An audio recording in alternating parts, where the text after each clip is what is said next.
This is Extra Paycheck Podcast, episode number 28. You're listening to Extra Paycheck Podcast, where you will learn how to build and grow your own successful online business. Now, here's your host, Alex Soul. Welcome to yet another episode of Extra Paycheck Podcast. This is episode number 28, and in today's episode, I will be talking about podcasts. As funny as it may sound, I will be talking about podcasts on a podcast. So, not too long ago, I wrote a blog post showing how you can start a podcast today. And it got a lot of traction, it got a lot of feedback, and I'm still receiving a lot of emails about that post and people asking me questions and asking me for help with their own podcast. So I decided it would be a great idea to dedicate a whole episode of Extra Paycheck Podcast to that very question. So today we will be talking about the why of starting a podcast and about the how of starting a podcast. Tomorrow on October 6th, it would be exactly 6 months since I started the Extra Paycheck Podcast. And, the 6 months have gone by really, really fast. I didn't even notice how fast the time passes. And it's been a really awesome experience. I am loving it. And let me start with a little bit of why a podcast. So, for the past few years, I've been listening to a lot of podcasts, and I've been trying to kind of limit the information that I consume online because there's just so much information, and information overload is unavoidable. And so I decided to only limit myself to audiobooks, to reading paper books, and to listening to podcasts mostly in fields that interest me, being, business, marketing, and some other podcasts just for fun. So I've been listening to these podcasts, and eventually I thought, why don't I do a podcast? Because it is one of the best ways to communicate with the audience, one of the best ways to learn, and one of the best ways to share the information, the knowledge, and pretty much anything else you want. Because you could start a podcast in any niche on any topic that you desire.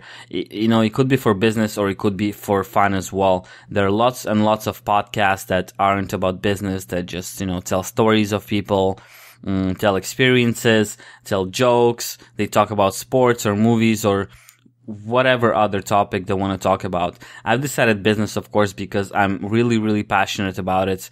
I'm loving the online marketing. I'm loving the business. I'm loving all of that. And yeah, so in April of 2015, I launched Extra Paycheck Podcast. As I mentioned already, it's, in my opinion, the best way to communicate with your audience, because people don't need to spend time in front of the computer reading your stuff or, watching your videos. The podcast is really, really great thing on the go. So people could listen to it while they're commuting to work, or while they're, cleaning their house or cooking or doing laundry or going to the gym. There's just so many options and so many ways that you could use your time to listening to podcasts instead of, once again, limiting yourself to sitting in front of the computer and consuming that information. So that's pretty much the why of starting a podcast. Now let's get to the how of starting a podcast. And this is an important one because I spent, I don't remember anymore how many months, but at least like 3, 4, 5 months planning the podcast and keep postponing it and putting it away, mostly because it was a new territory for me and I had no idea of the exact plan. I knew that I had to record stuff and I knew that I had to put it out there somehow, but I didn't know any of the technical details. And it's always a scary thing when you jump into something new. So I kept putting it away. And I'm sure many of you who want to start a podcast are in the same boat. You keep pushing it further because you're scared to just jump into it and start it.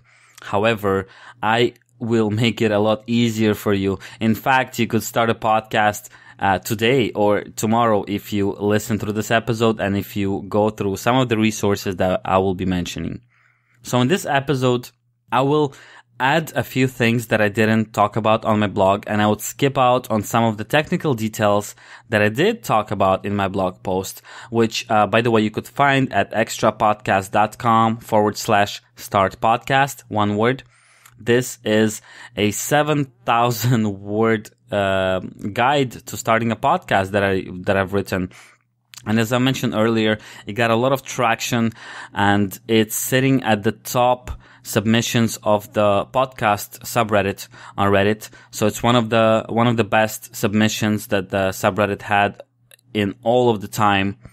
Really, really popular post that I've written, and lots of people, like thousands of people, have used it to start their own podcast, or at least to read about it, because, I don't know how many people started a podcast after reading that post.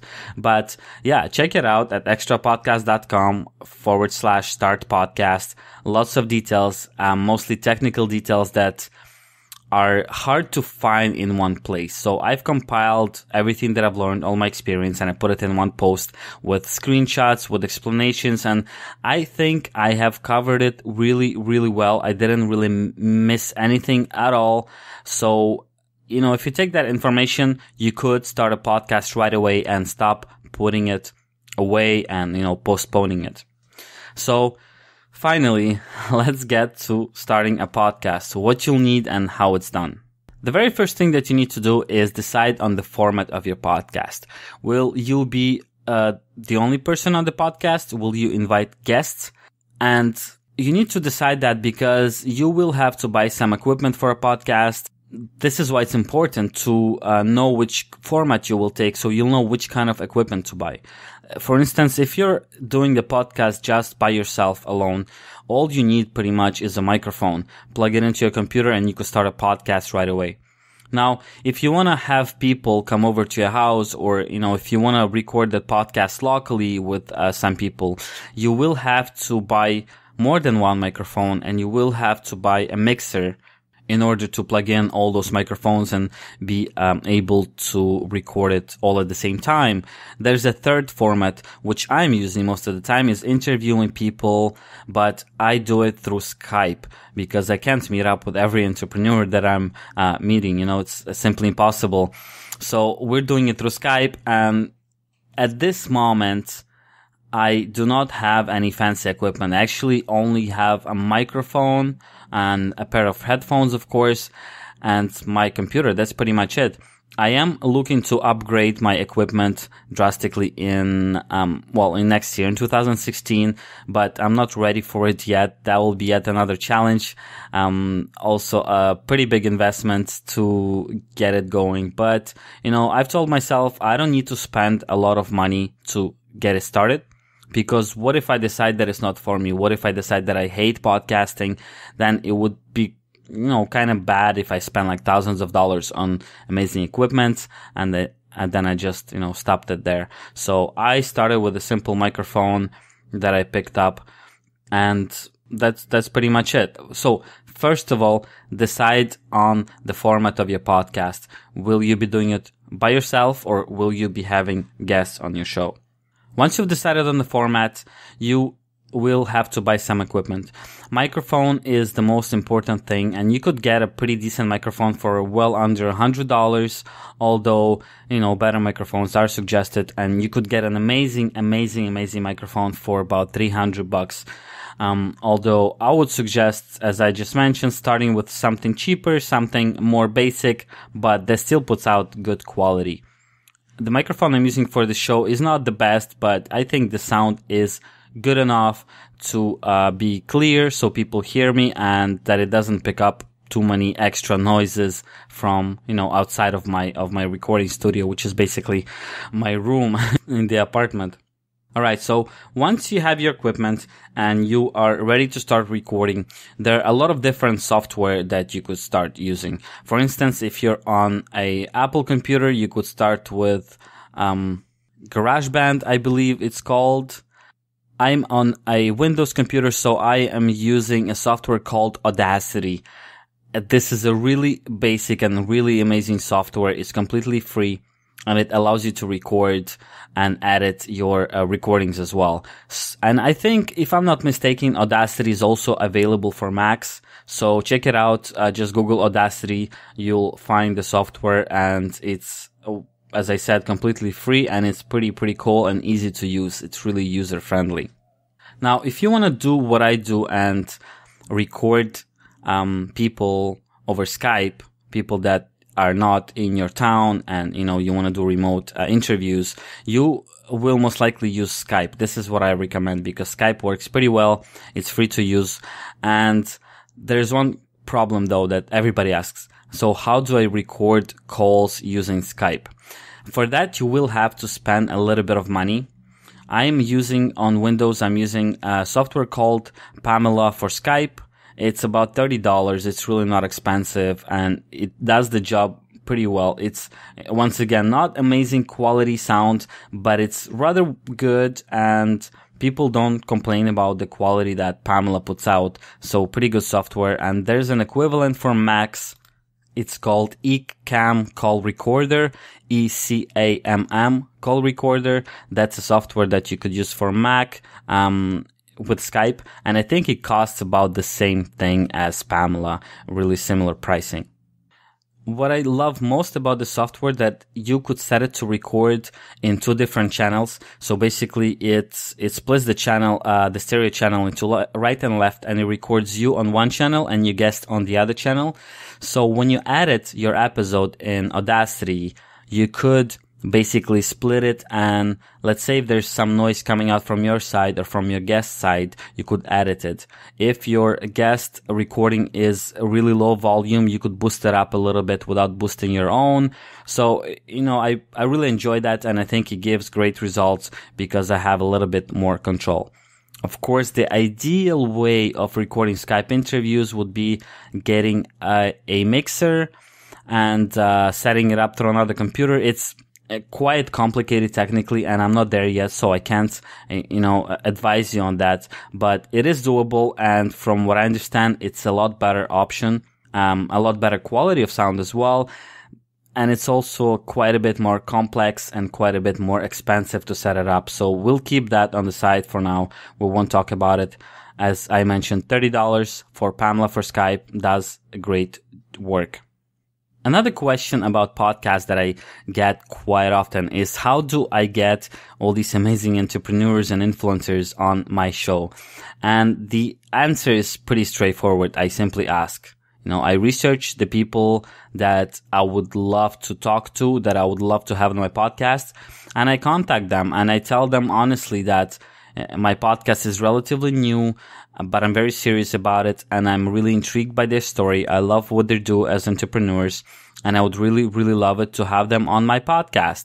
And not all of them agree. I would say about 10 to 20% of them actually agree, and most never answer. Some people answer like 3 months after I initially contacted them. And sometimes I would come back and recontact the people that never answered, hoping that maybe they just didn't get the email or they forgot about it. But yeah, there's no secret to it. I simply find people that I want to talk to, and I try to get in touch with them and ask them to be on my show. And people like it. I think a lot of people give me their time simply because they like the publicity. So regardless of how many people visit my blog or listen to my podcast, they usually share this episode as well, saying, hey, check it out. I was on this, marketing podcast. I was on the Extra Paycheck podcast, and they share it with their friends and family and their followers. And, people like to be exposed on the media. So they like to be on TV, on the radio, and now on podcasts as well, because podcasts are picking up in popularity. Actually, podcasts are incredibly hot right now. So a lot of people would say yes, simply for the fact that it's a podcast and they like to feel like a star and being interviewed by someone publicly. So don't be scared about that. Don't get stuck on that. Just reach out to the people that you want to reach out to and ask them straight up, do you want to be on my podcast? That's pretty much the whole secret to it. Now comes the editing part. Once you recorded your podcast, there are many things you could do with it to edit. I try to edit the least possible simply because it takes a lot of time. And if you try to be a perfectionist, you'll never have your podcast 100% perfect. So you could spend a year, playing with one single episode, trying to make it sound perfect and trying to remove all the wrong sounds and mistakes. And I think although it is a good idea to edit, sometimes it's better to leave it as is or to do minimal editing because people like to hear the honest, straight up recording. When you start playing with it way too much, it just doesn't sound too natural and it sounds like it's been tampered with quite a lot. And, people just don't seem to love it. So why waste your time making it perfect, quote unquote, when you could just put it out there the way it is and people will enjoy it as well. Now, if you've been listening to my podcast, you know that I have an introduction and I have some music and the outro. And this is something that I chose to do. Some other people don't do any of that at all. I like it, so I use it. I think I paid about $5. Yeah, it was $5 that I paid on Fiverr for the introduction voice. It was made by a Canadian professional radio broadcaster, something like that. Then the music I got for free from someone who is writing and selling music, and they were giving out a few of their songs to promote themselves. So I chose that music for the beginning of my podcast and the end of my podcast.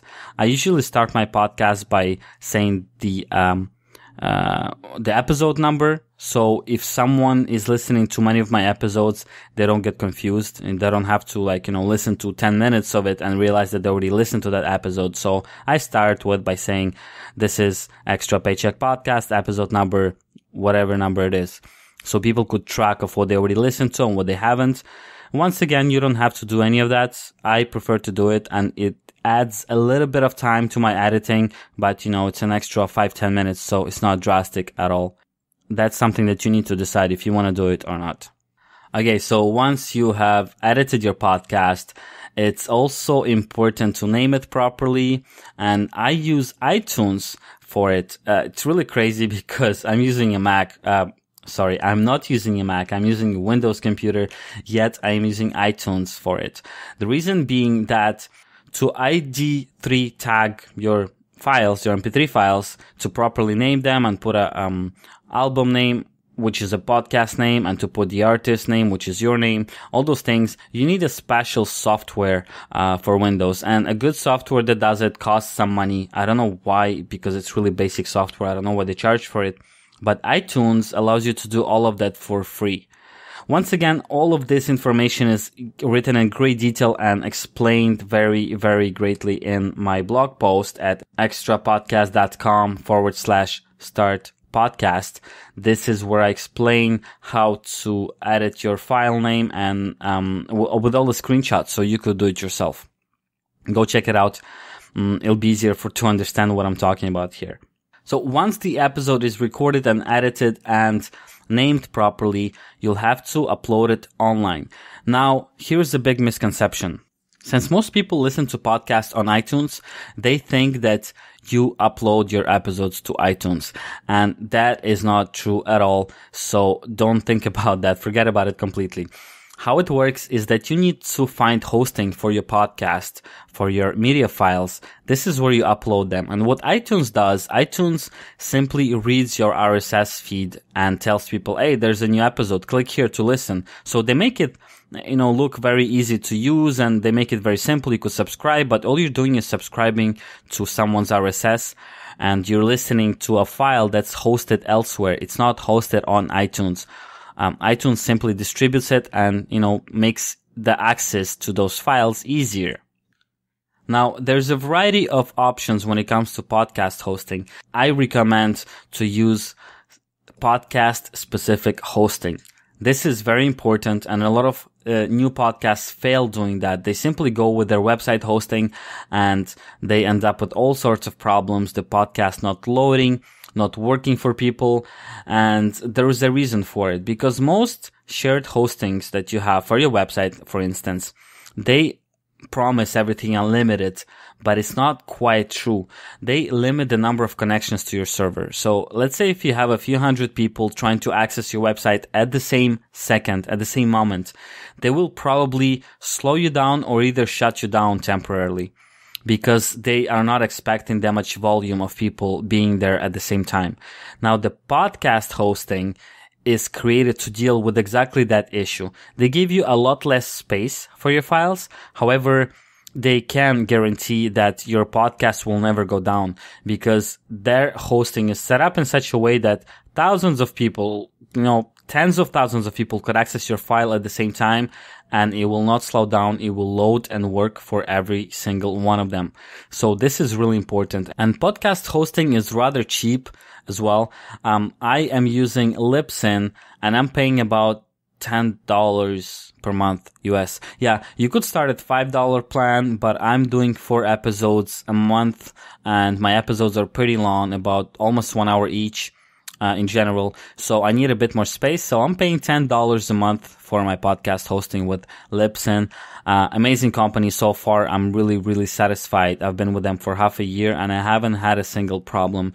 I really love them and I strongly recommend them, because that's the company that I have, that I've had great experience with. There's some other ones. There's Blueberry and some other companies which I don't recall the names right now. There are many other good companies as well, but that's the one I'm using. So Libsyn.com. I recommend them for podcast hosting.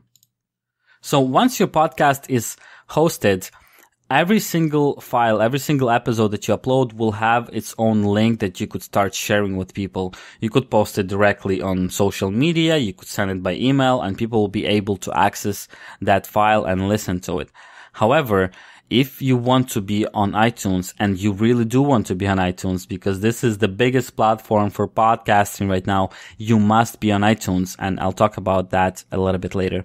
But in order to get on iTunes, you'll need to have an RSS feed. It's once again a technical term, and it's hard to explain what exactly it is, but most podcast hosts will create an RSS feed for you, which is great, right? It sounds really great. You just grab that RSS feed, submit it to iTunes, but I suggest against it for one main reason. Once these companies create an RSS feed for you, you become their prisoner. They control your RSS feed. So if you ever decide to switch hosting or to leave them, or, whatever reason they decide to shut you down, you lose your whole podcast. You lose all your old, episodes. And that would really suck if that happened. Just think about it. Imagine you've put in a year, 2 years of work, and boom, it's gone. So there's a easy way to create your own RSS feed, which means you control your feed at all times. So if you ever switch hosting, you could simply re-upload your files to a new hosting, and it will work flawlessly. It will be really easy transition. And once again, what's really important to me is to have control over my own podcast. So I created my own RSS feed, and I did that using free WordPress plugin that comes from Blueberry, another podcast hosting solution that I just told you about. I don't use their podcast hosting because, I decided to go with Libsyn, but I do use their free plugin for WordPress, which helps you post your podcast on your blog and to create your RSS feed. Once again, another thing that's worth mentioning here, you do need to use WordPress in order for that plugin to work. And more details, all the technical details on that, once again in my blog post that I mentioned earlier. Alright, so once you have your RSS feed set through WordPress, through the plugin, you will be able to submit it to iTunes and, many other directories, which is also recommended, Stitcher and all the other podcast directories. You have to submit your podcast everywhere you can, because the more exposure you get, the better it is for you. But let's start with iTunes. And here's a little trick that I think I did not mention in my blog post, but it's really, really important. Record and release at least 5 episodes for your podcast before launching on iTunes. If possible, go for 10 episodes. And here is the reason for it. Once you're on iTunes and you start getting people listening to your show, there is a big chance that you will end up in the new and noteworthy section of iTunes, which is the front page of iTunes. So when people that have never heard of your podcast, they load iTunes on the computer and they see your podcast at the very top of the new and noteworthy, you have huge potential of gaining new listeners and connecting with people that have never heard of you. And, new and noteworthy, of course, iTunes will not release the algorithm of ranking people on the very top of that category. But we all know what usually needs to be done. So you need to have great artwork for your podcast. You need a good cover art. You need a good description for your show. And most importantly, you need reviews, ratings, and downloads. So the more people download your episodes and the more episodes they download, the higher you go in the rankings. This is the reason why it's a really great idea to have at least 5 or even 10 episodes before you launch on iTunes, which I didn't do. It was a big mistake on my part. I started with 2 episodes. And when people start listening to your podcast, let's say they find you, an audience that already knows about you. So your fans, let's say, or even your friends and family, once they come to your iTunes listing and there's only 1 episode or 2 episodes, they listen to it. iTunes, counts as one person downloaded 2 of your episodes, which is, cool. But if you have a good podcast, it's interesting, and you have 10 episodes to start with, people who listen to your podcast, they will download all 10 episodes. So imagine that you have 100 people listening to your podcast, very first episode, that's 100 downloads. But if you have 10 episodes and most people download all of them, that's 1,000 downloads for the same amount of people. And iTunes algorithm will be ticked because they'll see that there are so many downloads going to your podcast. Your podcast must be great, and they have to put it on new and noteworthy section. So really, really important detail to not miss. Try to have as many episodes as you can already out there before launching on iTunes and before submitting actually on iTunes. Now, the process of submitting to iTunes is pretty straightforward, pretty simple. And, just put in your RSS feed, you fill out some details, and usually within 48 hours, your show will be listed on iTunes. Sometimes it could take an hour, sometimes it could take 3 days, but, get ready to be patient and to wait at least 2 days for your show to appear on iTunes. Once it's on iTunes, you should start sharing it again, sending it to everyone you know. And another important thing, you need reviews and ratings. That also influences your positioning in the new and noteworthy and other sections of iTunes and their search engine. Ask your friends and your family and everyone that you may know to leave a review and a rating for your podcast. I do it in my episodes now. I just ask people for it because it really, really helps. And often the feedback helps you make the show better as well. It's not just for rankings. It kind of gives you a motivation to keep on going and to keep on, recording new episodes and investing your time in it, because you see that people appreciate the information and they like what you put out there. So ask for ratings, ask for reviews, ask for people to subscribe to your show as well. This helps. That's another thing that helps your rankings in iTunes Store. Yeah, that's pretty much it. You have your podcast and it's on iTunes. Congratulations. Now, I have another last piece of advice, which is really, really important, and it's picking your schedule and staying consistent. You can't release 3 episodes 1 week and then not release anything in 2 months and then release another episode and expect people to keep listening to your stuff. People have habits and people get used to your schedule. And let's say if you do what I do, for now, at this very moment, I'm still releasing only 1 episode per week, and it's every Monday. So people who really, really like my podcast, they're expecting to have their fresh episode every Monday. Now, if I don't release one, okay, whatever, they might forgive me once, maybe even twice. But if I do it, 3 times, people will simply unsubscribe and stop listening to my podcast because they want the information on regular basis. And this is something that you have to decide for your podcast, and you have to stick with it. If you decide to do a daily episode, make sure to do it every single day. If you want to do it once a month, do it once a month, but try to do it on the same day of the month so people know when it's available, and make this public. This would help me a lot. I announced on my first episodes that I will be doing a podcast every single Monday, and it's kind of like, I'm obliged to do it now. I would not feel good if I missed out on a Monday, because I declared it publicly. Every Monday there will be a new episode. And, now I have to do it every Monday. And it helps to stay motivated. It helps me a lot to stay consistent. And it helps me to gain new subscribers and new fans who know that every single Monday they have a new episode of either me giving some advice on marketing or anything marketing related, or listening to one of the amazing entrepreneur guests on my show. But yes, staying consistent is one of the most important things in any business, and podcasts including. Well, that's pretty much it for today's show. I really hope you enjoyed it.